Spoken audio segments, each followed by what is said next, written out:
What's up guys? Welcome back again to my TechTube channel, and for today's video mag-unbox tayo ng microphone. So ang tagal ko na din naghahanap ng microphone and nakita ko nga tong BOYAH na mic, and itetest natin ngayon kung worth it nga ba siya and perfect ba siya for vlogging and for other purposes. So ano pa bang hinihintay natin? Unbox na natin.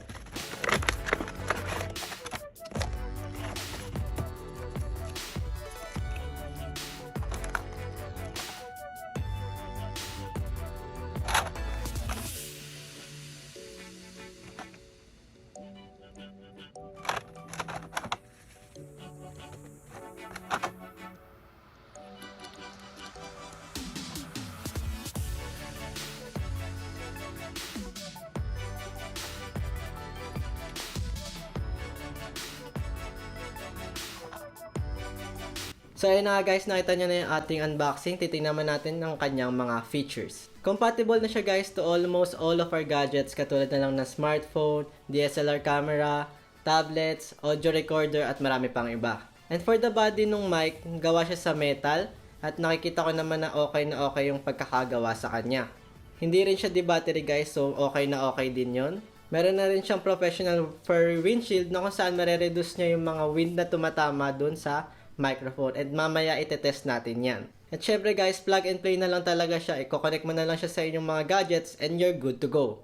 And guys, for the specification, ipa-flash ko na lang siya dito. Ayan. So ngayon guys, itetest naman natin itong microphone kung maganda nga ba yung quality niya. So ngayon, ginagamitan ko siya ng mic ngayon at nakakonect siya ngayon sa smartphone ko habang nagsushoot ako ngayon. So ito yung tunog niya. Okay ba siya? Medyo pangit ba yung tunog niya? Sabog ba? Or okay siya? So ito siya guys kapag wala siyang microphone. So ano nakikita nyo? May naririnig ba kayong difference or wala naman? So ano sa tingin nyo? Meron or wala? Meron or wala? So ngayon naman guys, itetest natin itong furry windshield na ikakabit ko ngayon sa mic habang nakakonekta sa smartphone ko, at titingnan natin kung may difference ba siya kapag binuksan ko itong electric fan.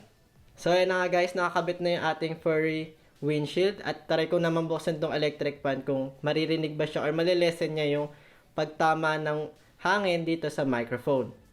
So ayan na guys, nakabukas na yung ating electric fan. Naririnig nyo ba yung wind na tumatama dito sa microphone ko or hindi?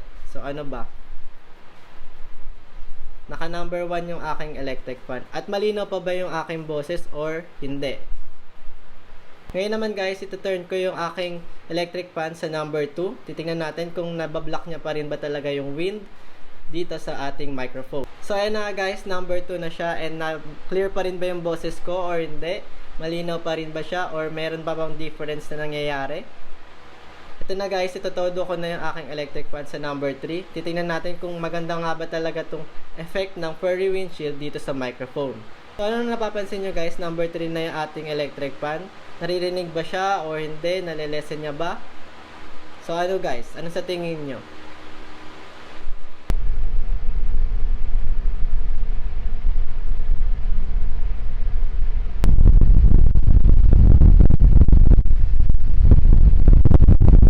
So ayun na nga guys yung ating mga test dito sa microphone na to. So for our final verdict or final thought dito sa microphone na to, so far, this is the best microphone or one of the best microphone na mabibili natin online. So itong mic na to ay pwede to sa mga taong gustong magsimula mag-vlog, mag-video, or sa mga content creator na gusto nilang budget-friendly muna na microphone. This brand also trusted by many people, kaya kung makikita nyo yung mga reviews dyan sa Lazada and sa Shopee, ililink ko sila sa baba sa description box. Makikita nyo doon yung halos magpa 5 star na yung kanilang mga reviews sa microphone na to. Kaya para sa akin guys, maganda na meron ka ng microphone, lalo na kung vlogger ka or content creator ka.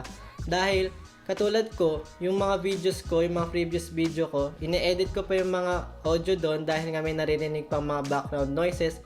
At minsan na-alter or naiiba yung tunog ng boses ko dahil nga sa pag-tweak ko ng mga audio ko doon. Katulad na lang pag-reduce ko ng background noise. Kapag ni-reduce ko yung background noise ko sa video editing software ko, medyo naiiba yung boses ko or parang nagkakaroon ng distortion doon sa aking boses. At syempre guys, nasa personal preference na rin natin talaga kung nagandahan ba kayo sa quality nito or hindi. Pero para sa akin, okay na siya sa mga nag-start pa lang dyan mag-vlog and content creation.